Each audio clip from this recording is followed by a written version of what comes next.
과거에 있던 1.6 디젤을 투입하게 되면 더욱더 하이브리드의 설 자리는 더 없어집니다.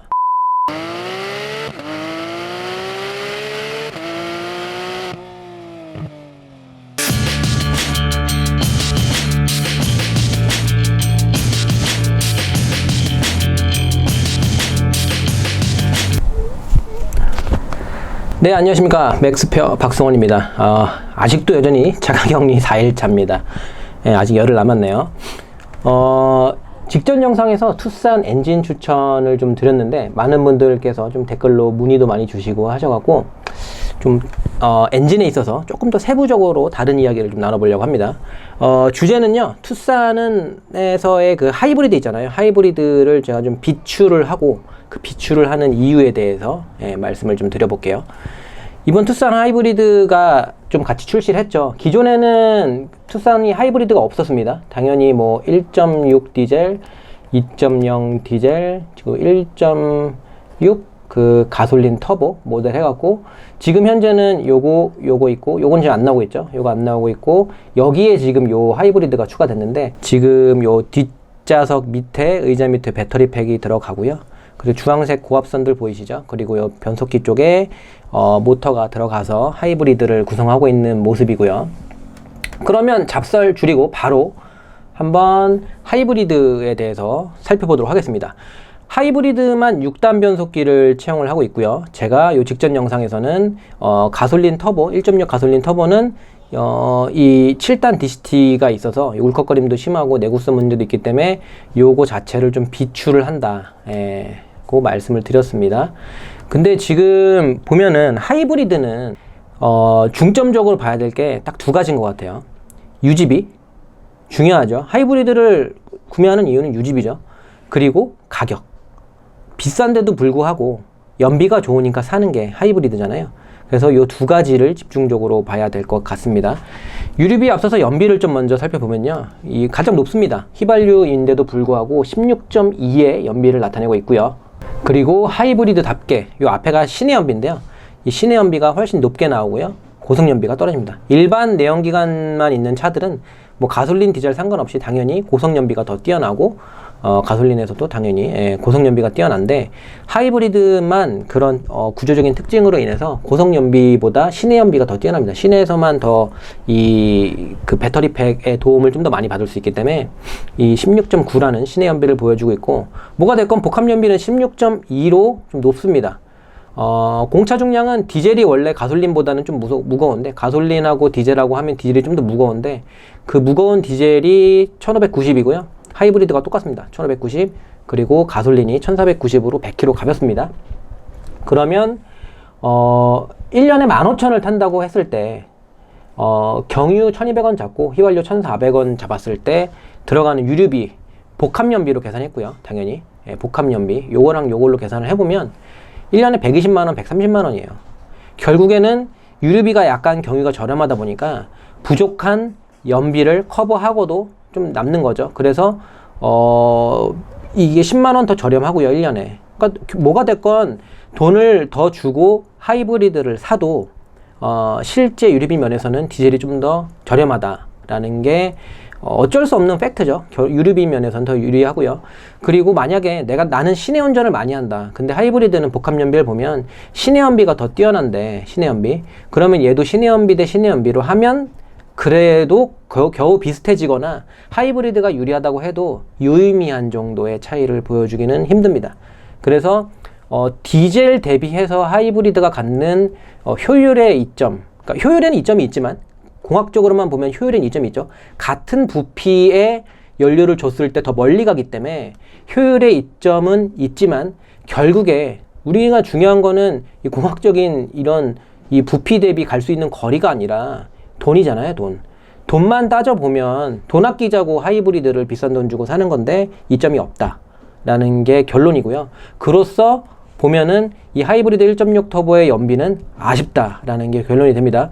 그러면 가격 한번 볼게요. 가격이 세 가지로 나눠져 있어요. 그냥 상중하라고 할게요. 그래서 제일 낮은 게 하, 중, 상 트림이 있고요. 하는 그 가격표는 제가 나중에 뭐 따로 다뤄줄 수도 있는데, 하는 좀 기본적인 옵션만 있고 아쉬움이 큽니다. 결국에는 중으로 가게 만들어 놨고요. 프리미엄 옵션 같은 건 상해에서 이렇게 선택할 수가 있는데 보통은 대부분 다 중옵을 사실 거예요. 중옵의 이름이 그 프리미엄급이고요. 그 상옵이 인스퍼레이션인가 아무튼 그래요. 아무튼 이제 중간 옵션으로 제가 비교를 했습니다.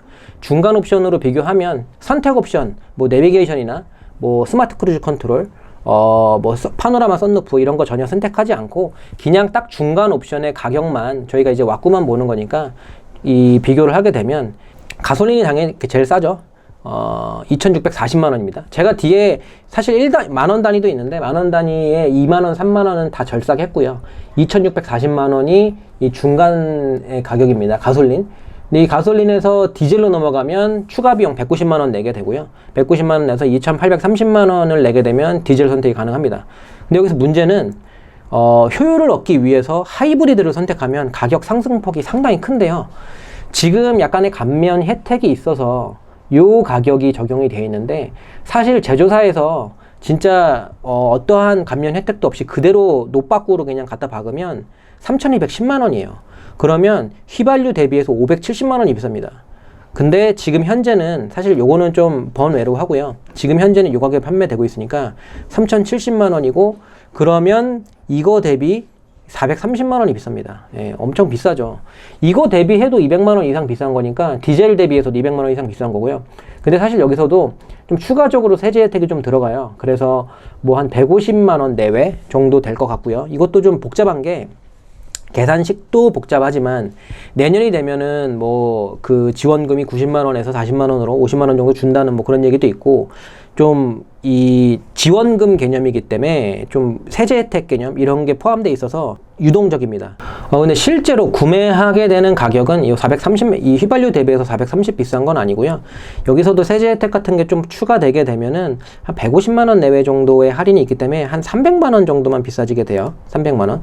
그러면 디젤하고의 격차는 약 한 100만 원 정도로 줄어들긴 하지만 그거는 뭐 구매하시는 차량 가격이나 여러 가지에 따라서 그리고 구매하시는 시기도 중요합니다. 올해 구매하실지 내년으로 넘어갈지 아니면은 변화되는 정부 정책에 따라서 조금씩 이 차이가 있기 때문에 그런 거는 표시하지 않았고요.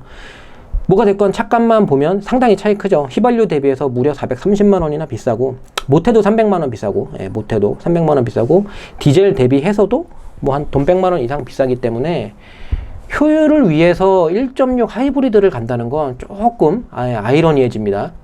그러면은 지금 하이브리드로 가면은 출력을 좀 얻긴 얻어요. 지금 이런 애들은 뭐 180 몇 마력 정도 되고 얘도 지금 뭐 180마력 정도? 얘가 186마력인가 그럴 거예요.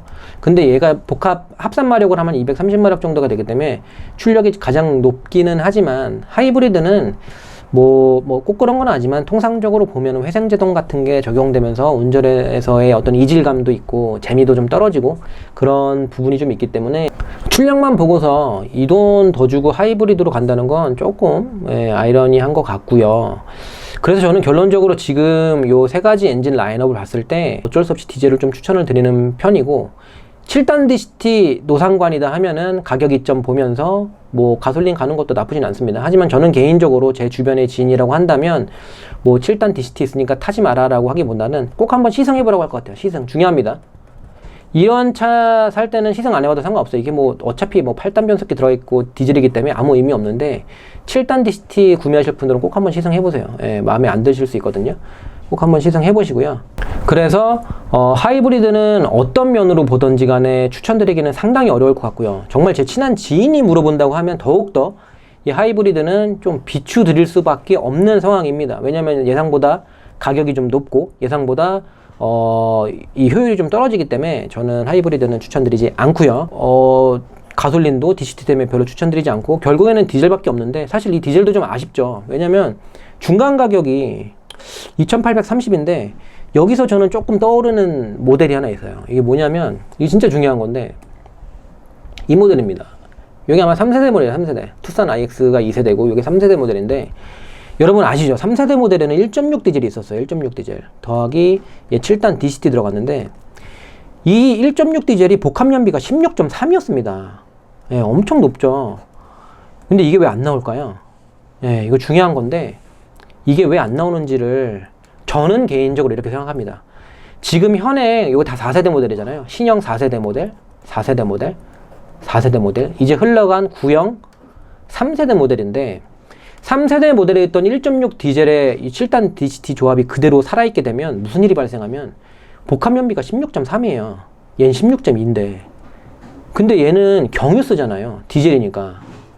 얘는 가솔린이란 말이에요. 결국에는 1년에 15,000 탄다고 하면은 유리비가 더 세이브 됩니다. 가뜩이나 요렇게 세 개를 비교해도 저는 효율이 떨어지고 실제로 돈을 더 먹잖아요. 돈만 보면 더 먹잖아요. 차값은 비싸고 기름은 더 먹고 쓸 자리가 없어지는데 여기서 만약에 과거에 있던 1.6 디젤을 투입하게 되면 더욱더 이 하이브리드의 설 자리는 더 없어집니다. 제 생각에는 그래서 이 1.6 디젤을 출시를 못한 것 같고요.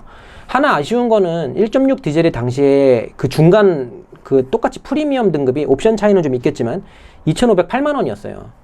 근데 이때 당시에 2.0이 선택 가능했거든요. 1.6 디젤, 2.0 디젤 선택이었는데 2.0 디젤이 2,558만 원인가 그랬어요. 한 50만 원밖에 안 비쌌죠. 근데 지금 보면은 한 300만 원이 올라갔죠. 플러스 300만 원이 됐기 때문에 요건 좀 아쉬운 것 같습니다. 그럼 어떤 분들은 그렇게 말할 수도 있어요. 과거 대비해서 신형 4세대가 더 개선되고 그러지 않았냐고 할 수 있는데 기술이 발달되면서 좋은 기술이 들어가는 거는 당연한 거고요. 그냥 물가 상승률에 비례해서 조금씩 가격이 오르면 모를까 이렇게 좀 많이 오르는 거는 조금 소비자로서 아쉬운 부분이 아닐 수 없습니다. 결론적으로 지금 이 하이브리드의 연비가 부족함으로 인해서 19인치 휠 적용 못합니다. 그 빌트인 캠이죠. 빌트인 캠까지 추가하게 되면 복합 연비가 15.8로 떨어져요. 근데 15.8을 넘어야지만 기준을 넘어야지만 그 세제 혜택 같은 거를 누릴 수가 있기 때문에 뭐 공영주차장이라든가 뭐 혼잡 통행료 뭐 이런 것들을 좀 면제받을 수 있기 때문에 15.8에 지금 턱걸이 있거든요. 턱걸이 있기 때문에 헛짓거리 하나라도 해갖고 15.7로 떨어지는 순간 나가리 되는 거죠. 그렇기 때문에 지금 15.8 연비를 지금 찍었잖아요. 17인치, 18인치 휠이 공동으로 이 15.8 연비를 찍었기 때문에 19인치 투입 불가고요. 4륜구동 투입 불가입니다. AWD가 지금 여기엔 없죠. 하이브리드에는. 추가하는 순간 무게 증가하고 효율 떨어지니까 0.1이라도 떨어지면은 나가리 되기 때문에 어쩔 수 없이 안 됩니다. 그래서 지금 정말 간당간당하게 그 15.8이라는 기준을 통과했고 이로 인해서 지금 하이브리드의 설절이 좀 많이 적으면서 1.6 디젤도 투입할 수 없는 아쉬운 상황입니다. 저는 이 1.6 디젤도 좀 같이 투입을 했으면 좋겠고 요거는 좀 8단 습식 DCT로 바꿔서 소비자의 만족도를 조금 더 끌어올리는 게 어떨까 하는 생각이 들고요. 왜냐하면 어차피 1.6 디젤이 있으나 없으나 보시는 것처럼 1.6 그 하이브리드의 그 설 자리는 별로 없기 때문에 좀 아쉬운 것 같고요. 하지만 저는 무조건 이 1.6 하이브리드의 투입을 바보 같다고 하거나 쓸데없다고 말씀드리긴 좀 어려울 것 같아요. 저희 예전에 YF 시절에 하이브리드 있잖아요. 이때가 거의 처음이죠. YF 소나타에 하이브리드 처음 들어갔을 때 정말 어설펐어요. 시스템 자체도 좀 바보 같고 좀 효율도 많이 떨어지고 이질감도 크고 했는데 그래도 저는 응원했습니다. 그리고 현대기아는 꾸준히 YF부터 시작해서 뭐 K5, K7에도 꾸준히 하이브리드를 채용했고요. 그리고 지금에 와서는 뭐 소나타나 K5 같은 거 하이브리드 보게 되면 2.0 애킨슨 사이클 들어가면서 현재 뭐 복합 연비로 19 가까이 찍어주기 때문에 확실히 이제는 타도 되는 하이브리드, 정말 효율을 갖춘 하이브리드를 어느 정도 만들어냈거든요. 이 1.6 터보 하이브리드가 지금 현재는 조금 기술도 부족하면서 조금 아쉽고 가격도 높고 좀 왜 사야 될지 모르는 그런 존재감이지만 그걸 모르는 게 아니거든요. 현대가. 저도 아는 거이기 때문에 현대도 당연히 알고 있고요.